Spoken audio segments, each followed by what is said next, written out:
it's Jessica DeMassa. Joining me right now, I have G. Mathen. He is the Assistant Director of Pharmacy Technology at the largest children's hospital in the world, Texas Children's. It's great to have you. Thank you. Thank you for having me. Okay, so I'm going to pick your brain about all things pharmacy technology, and so I want to start with, what does the pharmacy of the future look like in a health system?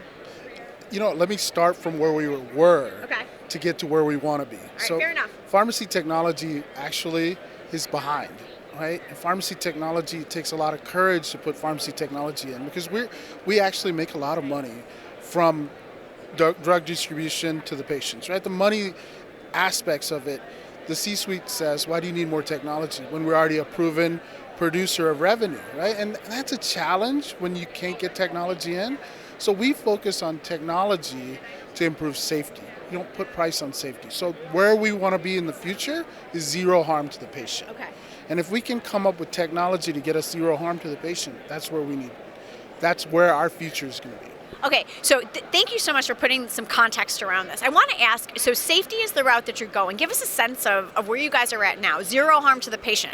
Where are we now in terms of some numbers? So we've started our journey. We put all of our safety aspects in the hands of individuals, right?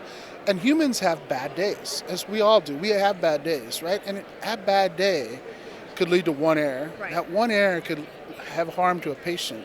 So we don't want to put a price on that, and we don't want to put that much stress on human beings. So we're looking at IV robotic technology that will be so accurate, with 99.9% accurate, as opposed to 97% accurate from individuals drawing it up. So if you had your child going to this hospital, which one would you pick? Right. I mean, that's what I always ask. If I had a choice, I would never pick the 97%. So we want there to be no choice. It should always be technology driven. And we want to take that individual and move them away from mundane tasks and put them into clinical tasks. Give their brain powers what we need to help physicians, help nursing, ensure the patient's being taken care of. Talk a little bit about this. So I've seen statistics about how the pharmacist currently spends their time, and it's like only 25% is actually delivering any kind of clinical care, whether it's consulting with a physician or dealing with a patient. So I guess tell me a little bit about, how far things have to change workflow-wise for the pharmacist to have a more active role in terms of providing clinical care. Well, that's a good question. I think you're absolutely right. It's 25% of their time is all they spend on clinical activities. It's crazy to me. I know it's pretty sad for all the education a pharmacist has. You don't want them to do mundane tasks like putting up boxes of medications. That's not the right thing, right? So we have to change as a system. We have to change as a group. Pharmacy has to change and has to evolve and become like other technology innovators. We have to look at the Amazons of the world. We have to look at all of these companies that are changing on a daily basis to make it easier for the customer, right? But our focus isn't easier. Our focus is safer. Yeah. Right? So in pharmacy, we talk about ETTO. Okay, what is that? Efficiency, thoroughness, trade-off, right? So we want to be thorough in pharmacy. There's no substitute for safety, right? But we give up efficiency for that thoroughness, right? What if we partner with robotic technology to ensure both efficiency and thoroughness? Win for everybody. So I think that's the future, and we need to get there.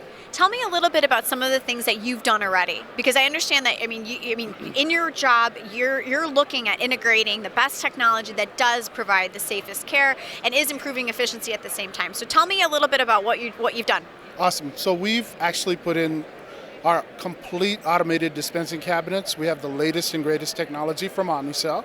We've got an IV robot. We're getting ready for smart pump integration. We're trying to get nurses the doses at their fingertips when they need it, as opposed to waiting.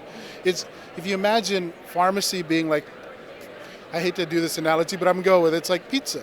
Like you have an app for pizza, right? Yeah. And when you get the pizza, you know exactly where it is. You know when it's going to come. It's true. In pharmacy, we don't have that. And it's more important than pizza. A drug is more important. So nursing then creates these, we'll call again. We get disruptions. We have chances for mistakes. Technology is changing that. So we're going to put our IV robot-produced medications in our Omnicell to have nurses have the medications at their fingertips when they need it. We are starting to implement inventory robotics to be able to have accessibility and visibility. Our drug spend at Texas Children's is $150 million a year. and we have at least 25% of that is overstock. If I reduce just that alone, what's the savings to my institution? That's awesome. That's awesome. That's- Okay, so tell me, I guess, a little bit too about the mindset of the teams that are working here. So, whether it's the pharmacist or the nurses that are on the shift. I mean, for those that might not be familiar with how pharmacy works in a health system, what's the appetite of those teams who deal with medication all day, every day? What is their appetite for disruption? I mean, your analogy, I love it, the pizza analogy. I mean, meanwhile, this nurse can go home. She can track her pizza on her phone, but she can't figure out where the meds that she's waiting for are at. So is the appetite there for these types of technologies to be integrated in, or is there still a fear factor in a sense that healthcare sometimes has, where they're holding on to, we've always done it this way, we can't mess with these workflows? Give us a sense of where the sentiment is at. Absolutely. I think the biggest customer for pharmacy is nursing, because we deliver our medications to nurses, and the nurse's biggest customer is the patient, right? So there is a huge appetite to increase the efficiency and safety of the nursing side. So imagine in the future, right? A large IV robot produces multiple doses, right? Pharmacies equipped with mega clean rooms to draw up individual doses, but nurses still need to have individual doses on the ready on the floor. And what happens is those doses are drawn up by nursing. Nursing isn't trained to draw up doses like pharmacy is. Nursing doesn't have a clean room. We are going to try to partner with Omnicell to develop technology. This is this is an innovative future. I love it. To take a mini version of the robot and put it in each nursing floor. So a nurse can queue up the dose that's needed, and they get 99.9% accuracy. Awesome. Because if we go back and track accuracy on the nursing side of drawing up medication, I'm not sure it's the same. And I want to take those nurses and put them back at the bedside to take care of the patient, not worry about aseptic technique, clean draw preparation, making sure they don't get needle sticks. All these things, take it away from their stressful day. Use technology. The appetite is there. I love it, and I love the mitigation of risk that happens with all of that. Tell me a little bit about your thoughts on data and AI. I feel like this is another space here where people are looking at in terms of, how do we either get better analytics on the data we're collecting or provide actual insight from all of these disparate data points. I mean, so what are your thoughts on integrating data in the pharmacy of the future? So I love the question, because I think, how do you change pharmacy? Pharmacy is very set in their way. Pharmacy is a very consistent approach to doing things. Pharmacists go to school and they're taught 100% or not, right? If you're not 100% accurate, it doesn't matter, right?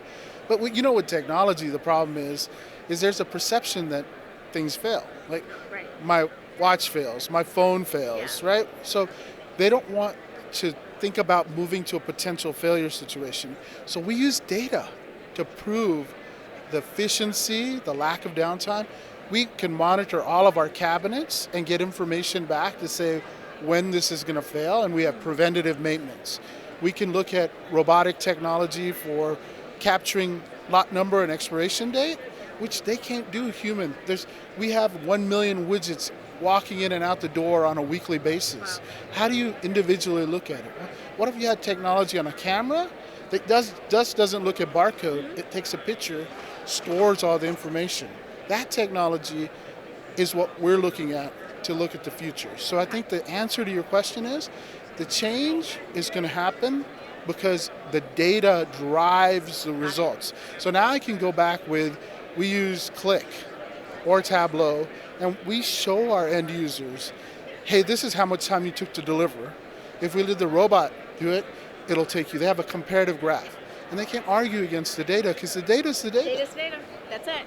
Is there anything that's keeping you up at night when it comes down to this, digital disruption of pharmacy? Is there anything that you're really concerned about when you look at it? What keeps me up at night is the constant struggle of having to get people to move towards change management, Because to me, it's a no-brainer. Yeah. And I get it. And so change management is the next step. So we're partnering with Omnicell, and they've taken a complete approach to change management. When you're innovative, you have to be prepared to handle change management. And I think that is the key. So it keeps me up at night. How do I get people to buy into the same vision? How do they all get on the same bus? How do we keep going to the future together? I was at the health conference last couple weeks ago here, and there was a speaker talking about 18 months from technology inception to production. Pharmacy never moves in 18 months. We need to get there. Because you have to say, this product is coming out, it's going to improve safety, we're going to test it, we're going to roll it out, and we're going to be better because of it. So interesting. I want to pick your brain then, because you're kind of like the ideal person for somebody who's in a startup company to come and appeal to with their technology. And even with a large company like Omnicell, it's like they're going through you to get access to, your leadership in the health system, and you've got to make a case. So, I mean, give our folks out there who might want to work with a health system and help bring this technology in, knowing what you know about 18 months being like ridiculously fast for pharmacy, or, going at it from, like, I love how you started out talking about safety being the reason, not necessarily anything else, technology for technology's sake, or technology as a revenue driver per se. So what would be your best piece of advice for somebody who's got a good technology that can increase the safety of pharmacy? What would you advise them to do in terms of getting in front of the right person at a health system? Okay, good question. How I'd approach it is purely, it's not about your product, it's about what we can do together to improve the safety of the patient. Okay. If